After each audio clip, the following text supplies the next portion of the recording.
Hello, and we are live, I believe. Uh, how are we all doing? Um, we have one person in, which is a record for the stream, I think. You'll have to forgive me. I'm at home today in the kitchen. So, how are we doing out there in internet land? Are we all right?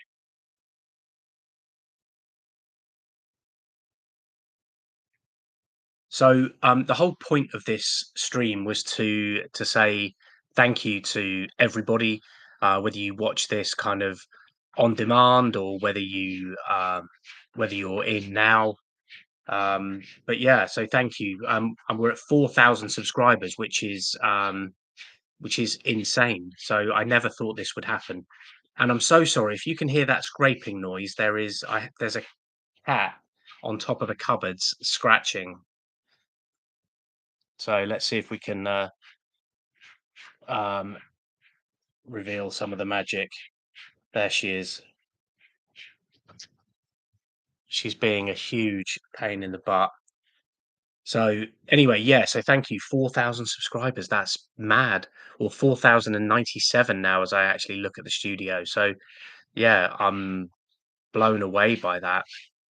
Um, so thank you. I didn't even know that four people or 400 people would watch, let alone, 4,000.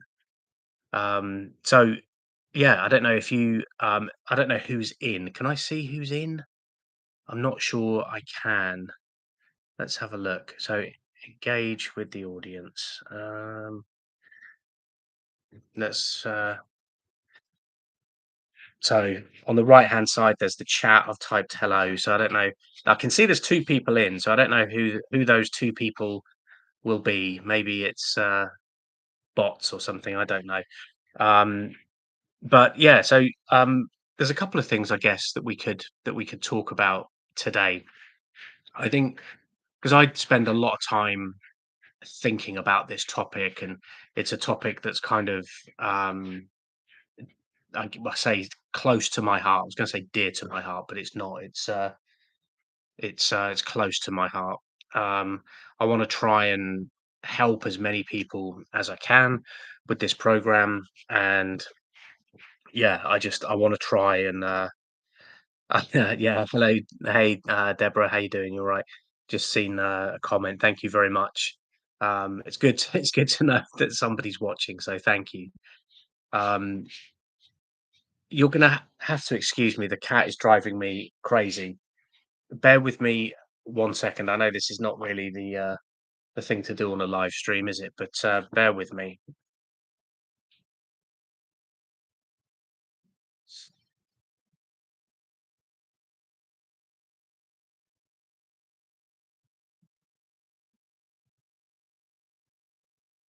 Sorry, of course she stops as soon as I go over there. Um, so yeah, obviously I want to try and help as many people as I can. But the thinking, what I've been thinking about recently is how drinking tends to be a symptom of something. So um, we all have these, I guess, emotional states and these scripts that we tell ourselves. So what I mean by that is um, maybe we sort of grew up around drinkers. Maybe it was a family member, or maybe we found ourselves in a job or an environment where drinking was the norm. I mean, I actually had both. I grew up in a household where there was a drinker, and I also ended up in a sales career where it's a bit of a bro culture, and drinking was kind of the norm. We'd go out, and then ended up running my own business in that sector as well, and boozy client lunches, and alcohol was just a part of it. So where I'm going with this is you end up building this map of the world in your mind. So especially as a child, you alcohol becomes a kind of normalized thing. There's a huge marketing machine behind it. Billions of dollars a year go into alcohol um, advertising and shaping your perception of alcohol even without you realizing it. So a rather um,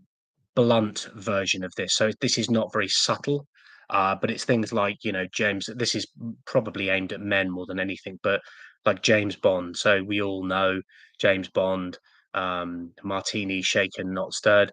James Bond is a bit of a kind of male power fantasy, isn't he? He's a bit sort of the kind of guy that guys want to be, and there's a subtle. He's always drinking. Mad Men is another one. All of these kind of shows where drinking is kind of glamorized.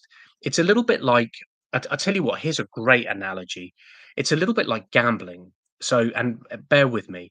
So, I don't know if you have ever been to a casino, and I'm not talking like Monte Carlo, although I've never been to Monte Carlo, so I don't know what I'm talking about. But so a casino, just a normal casino in Bristol, in Birmingham, in Leicester, you know, even in London, these places. So gambling, again, from say like James Bond and all of these other things you see on TV, it's glamorized. There's cocktail dresses, there's, black tie, there's, good looking people, and it's all, people are just very sophisticated. It's this kind of aspirational thing.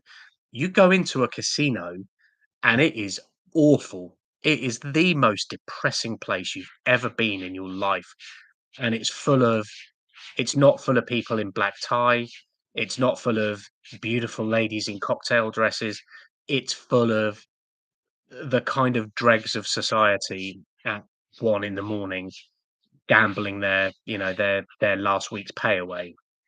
And it's this real disconnect between what is, um, what is presented and what is the actual reality of the situation. So, um, alcohol is a bit like that, where there is this kind of presentation of it, but the reality of it is very different. So when I was drinking, I was pouring, 10 pints of cider in my face, getting drunk, being sloppy, talking nonsense, you know, I was really fat and sweaty and just, not the I was not James Bond. Let's put it that way. But anyway, so I think what I'm saying is the when we're drinking, I think we still have this vision of ourselves as something that we're not, because we all have an internal vision of what we look like. And I can't remember who it was. It was someone like Oscar Wilde or someone like that that said, I think, well, obviously he said hell is other people, but I think hell would be to to understand how other people perceive you. So we have this version of ourselves, and we think that we're cool, and we think that that we are probably smarter than we are, or whatever. But um, if we saw ourselves the way other people see us, we might be in for a bit of a rude awakening. Like an example that I can give is there was a pub I used to go to all the time with my old business partner, and we used to be smashed all the time, just absolutely wrecked, just every night. Because we were making good money, and we just I don't know, we just thought we were great. And one night we went in there, and I think we only had a couple of like, for some reason, we only had a couple of beers. I can't remember why, but we ended up leaving. Who know? We may have even been going on to another bar. I don't know. But the barman, who was about, he was in his early 20s, and I remember him saying to me, he's like, "Oh, are you not staying for another 5 or 6?" And I was like, "No." And he's like, "Oh, yeah, 'cause you guys are in here all the time, aren't you? You're wrecked all the time." And it was just the kind of the the I guess, the innocence of youth, where he almost sort of didn't realize what he was saying. But in fact, he may have even been younger than that. He might have been about 18, 19. But it was the way that he said it, of like, "God, you 2 are a nightmare, aren't you?" and he just didn't really disguise his um, almost contempt, I think, for us. And it was interesting to suddenly have, just in a few seconds, this kind of um, his view of us or his view of me reflected back at me. It was like, "Ugh." Yeah, it wasn't particularly pleasant.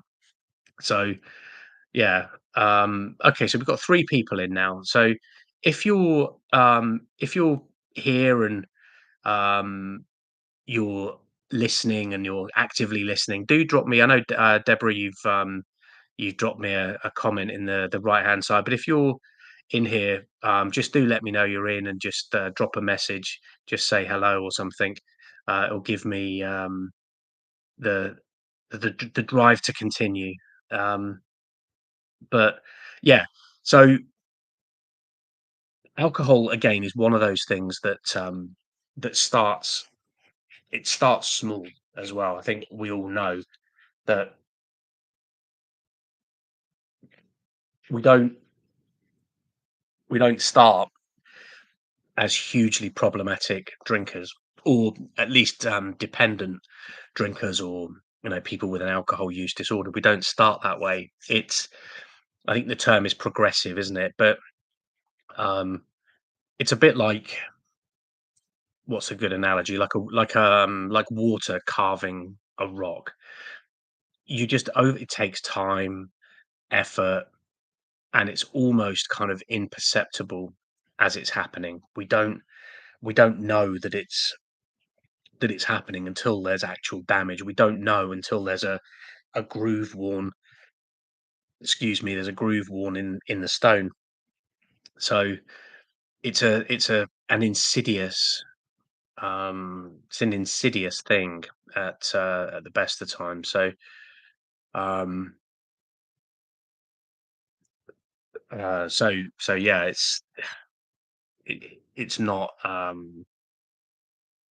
great. Sorry, I'm just something's just popped up on my screen. Let me just read this 1 second. Okay, fine. Sorry, that's terrible, isn't it? I had an email pop up. I should, in fact, let me turn that off. There we go. There we go. That's off now.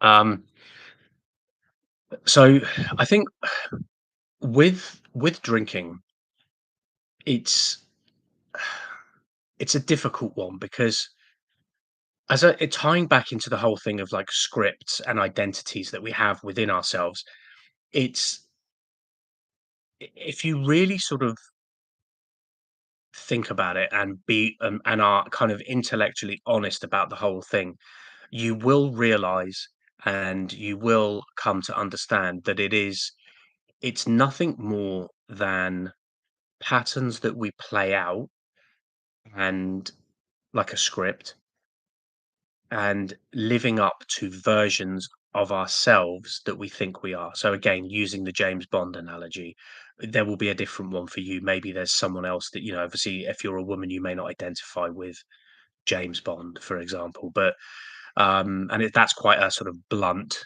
example. There are many more subtle examples of how alcohol makes us kind of feel like we're special, or gives us um, an identity, I think, is probably the best way of putting it. But we we need to realize that we are repeating the same stories, and we are reinforcing the same scripts, and we are reinforcing our worldview by drinking. And why drinking is so difficult to put down, there is the physiological aspects of it, as it being an addictive substance, but it's also kind of psychologically addictive as well, and it's changing your brain chemistry. So it's putting you in a depleted state, and it's messing with your dopamine, it's messing with your serotonin, it's messing with your GABA and all of these kind of brain chemicals, and it's putting you into this depressed state where you're unable to really do anything about it. You're unable to take joy in anything else apart from drinking, and that's because it's screwed your dopamine receptors up.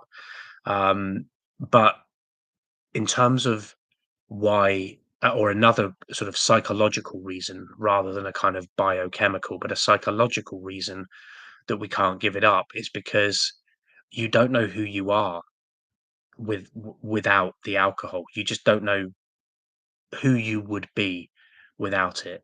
And your brain wants a degree of certainty. Your brain wants wants the devil it knows. Like it doesn't like to be uncertain. It doesn't like to not know the future, if you like. So drinking and that sort of identity is at least something it knows. Whereas if you stop drinking, or when you stop drinking, what is going to happen is you're going to feel lost. You're going to feel completely untethered. You're going to feel like a plastic bag that's blowing in the wind. And there's this huge period of uncertainty. And there is this loss of identity because you're not clear on who you are without the alcohol because you've been doing it for so long. So when things get tough, which they will do because you've ripped away your not you've ripped away your coping mechanism for day-to-day life, but you're also on this march into the desert. Or I the analogy that I like to use is you're in a kind of dark forest and you're just wandering through the trees. You can't, you can't see anything, and you don't know the way out. Whereas, if you'd been through those woods before, you would know that the exit is just a mile down there, and it's like there's no need to panic. But you don't know that because you don't know if it's 1 mile or if it's 100 miles, 1,000 miles. You don't know. So the easy thing to do is to tap out. The easy thing to do is to have a drink, because what will happen is you have a drink which is so easy, it's so simple, and it works like really quickly. Is you'll have that drink, that uncertainty goes, you become tethered back to that version of you that drinks, and everything feels much better for a while. And then you're back on that hamster wheel. You're back drinking, you're back on that kind of, and then at whatever point it is, you'll then decide that that you want to quit again. Um, and um, yeah, you're just back into that forest again. And that's why we have this kind of repeated cycle. So it's all around stories and identity. And where I come in is I help people to get through that dark forest period, that sort of middle period of getting through the dark forest, and letting you know that I've trodden that path before, and if you just come with me and you just follow me, I can help you get out of it. And there's a nice field on the other side of the forest. So I don't know if that has made any sense, or if that resonates with you at all. But that's an analogy that helps me. And I think with alcohol being a depressant as well, you, it's very easy to when we start reinforcing these stories to fall into something like self pity, and we are telling ourselves the same story of, we are a victim. This happened to me. That was bad, and I am a victim of this circumstance, and therefore I'm going to drink because it's going to help me. And you're sort of reinforcing that negative story within yourself. Um, and alcohol is a kind of cause and effect of that, where you're allowing this situation to perpetuate itself, and the alcohol is almost feeding that sort of need for self-pity. Now, this is not everybody. There are, a good portion of people that will drink alcohol just because, they're a bit more of a kind of, party person or whatever. But generally the people I've worked with, once you start, peeling away the layers of the onion and picking at it a bit, you find that there's other things going on there, like a lot of very outgoing and kind of gregarious people.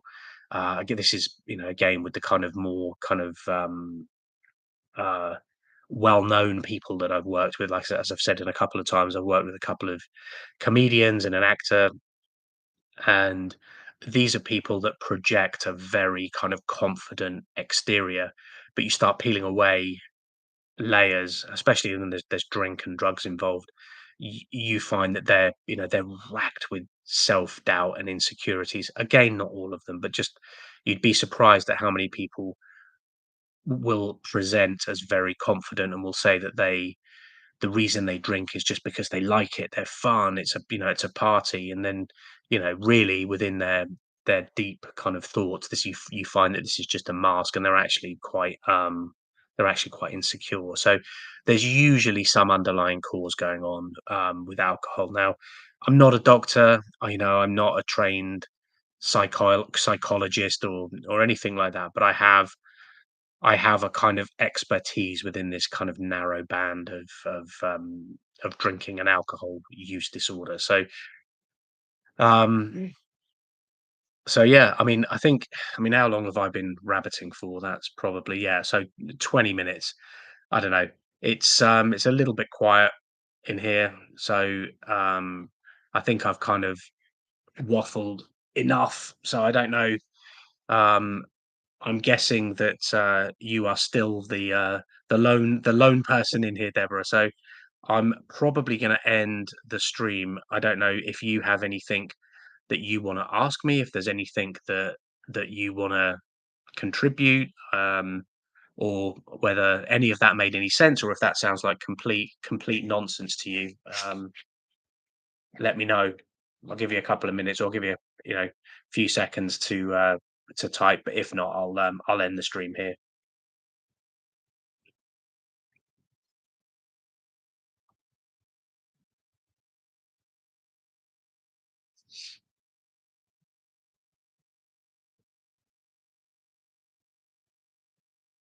Cool. All right. Thank you, Deborah. All right. I'm going to end the stream here. So if you watch this on the video on demand, something I meant to mention at the start of this, but of course completely forgot because I'm not used to this, is that we have a Discord server now. So it's a free community, and you can come into that community. I'm going to put it in the pinned comment and description of this video. Would love to have you in there. It's completely free. Anybody can join. You need to verify an email address, and there's a couple of questions to come in. It just stops spam and bots and things like that coming in. So there's nothing crazy. It's just going to be name, email, and your life situation. So anyway, thank you for watching, Deborah. Thank you very much for being here. I appreciate you very much for being my kind of my lone my lone subscriber in here. So thank you. I'm hoping that this these live streams become a bit more lively. If you see what I did there. Um, Thank you, Deborah. I appreciate that. All right, I'm gonna end this here. Drop me a like, subscribe, join the Discord, and hopefully we can do a few more of these. Oh, you can see where is she? You can see the cat. There she is. She's gone on top of the cupboards. All right. Well, that's goodbye from me, and goodbye. Her name's Nugget, and goodbye from Nugget. All right. Thanks, guys.